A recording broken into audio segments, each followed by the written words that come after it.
విడిచిపెట్టండి. అతని సంగతి నేను చూస్తాను.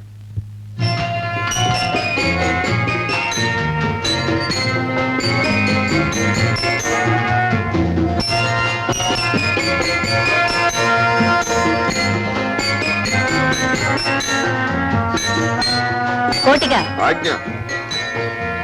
ఆ కొత్త బానిస ఇక నుంచి బానిస కాదు, నా అంగరక్షకుడు.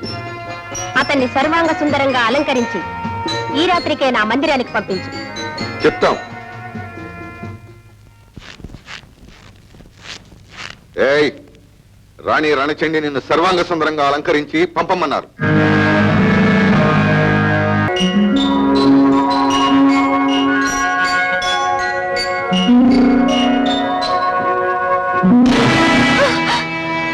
ఏమిటిది? నీ పొగరుకు చెంపదెబ్బ, నీ అహంకారానికి చెప్పు దెబ్బ. అయితే ఇదంతా నాటకమేనా? కాక నీ అందానికి దాసుడనయ్యాననుకున్నావా? నీ ఒంటి వంపుల వలలో చిక్కుకున్నాననుకున్నావా? మగవాణ్ణి పసుపు కంటే హీనంగా చూచే నీకు ఆ మగవాడితో అవసరం ఉందని గుర్తు చేయటానికే ఈ నాటకం ఆడాను.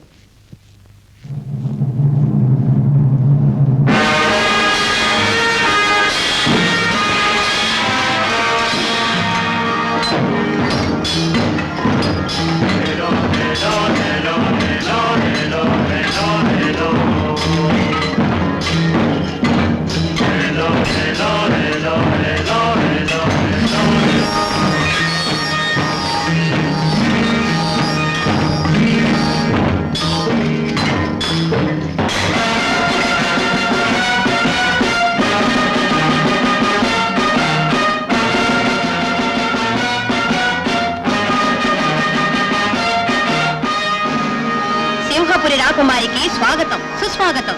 దయచేయండి.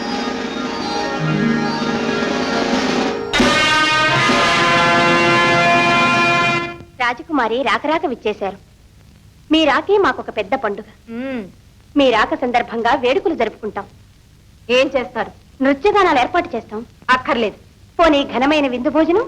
అనవసరం. మరేం కావాలో తమరే చెప్పండి. ముందు వచ్చిన పని ముఖ్యం. ఇక్కడి స్థితిగతులు, మీ పరిపాలనా పద్ధతులు పరిశీలించడానికి వచ్చాం. ముందు బానిసల శిబిరాన్ని చూడాలి. చిత్తం. బానిసలు తప్పించుకోకుండా అందరినీ భూగృహంలో బంధించావు రాకుమారి.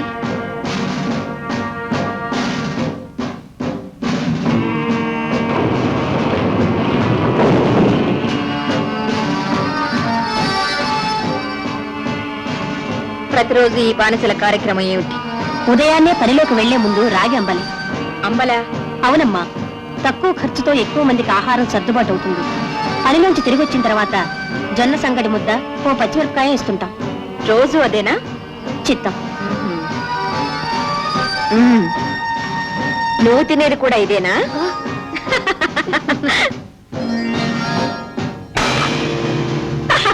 రాకుమారి, మీరు వచ్చిన సందర్భంగా వినోద కార్యక్రమం ఏర్పాటు చేశాం. అలాగే.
ఆ ద్రోహిని శిక్షించవలసింది నేను. తీసుకెళ్లి చీకటి కొట్లో బంధించండి.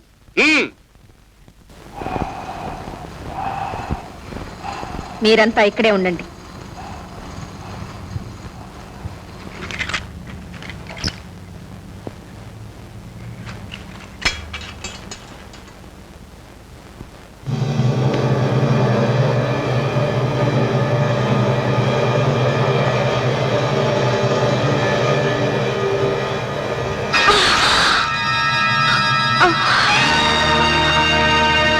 ఏంటి చేసిన తప్పుకి శిక్ష.